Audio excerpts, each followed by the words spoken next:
چې څوک دلته د اغیار او څوک د یاره یریدل چې نه راتلل دا خلک په دې لاره یریدل مورنۍ ژبې امجده چانک او تاوان او څوک د زیاره یریدل د دې شعرونو خالق د ننني پروګرام صدر امجد پایندخیل صاحب ته بلنه ورکوم چې راشي او خپل کلامونه شریک کړي او د میلمنو شکریا ادا کړي.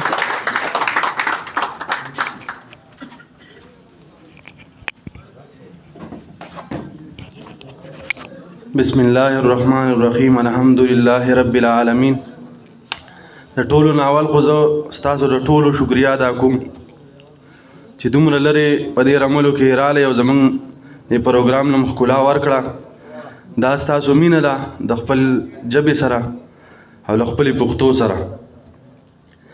د هغې نه پس یو څو شعرونه دي چې وخت بدل شو ښه جور رفاقت بدل شو، چې وخت بدل شو ښه جور رفاقت بدل شو، د نور د تلو سره د سوري هم صورت بدل شو.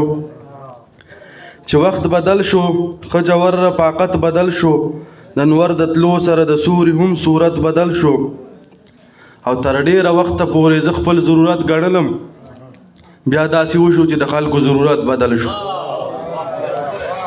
تر ډیره وخته پورې زه خپل ضرورت ګڼلم، بیا داسې وشو چې د خلکو ضرورت بدل شو. او قاضي ګونګی شو او ګوالی په خوله لاس کېښوده، ملزم هغه و خو نظام ته عدالت بدل شو. قاضي ګونګی شو او ګوالی په خوله لاس کېښوده، ملزم هغه و خو نظام ته عدالت بدل شو.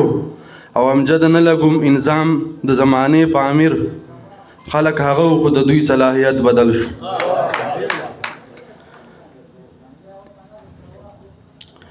یو بل غزل دی چې دلته بچا د پښتنو د بقا فکر کاو، دلته به هر سړی په خپله رڼا فکر کاو.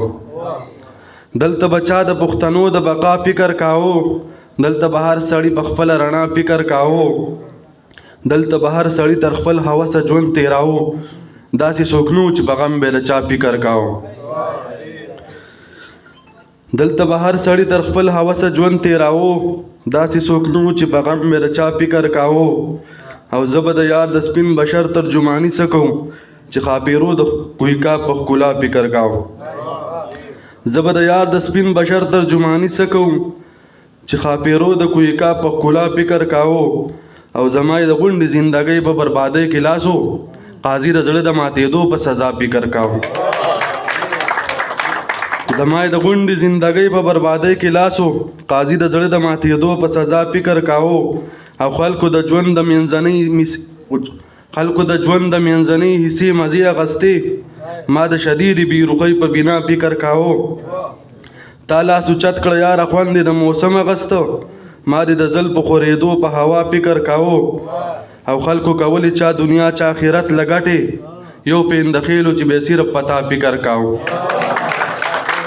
ډېره زیاته مننه توجه. Yes,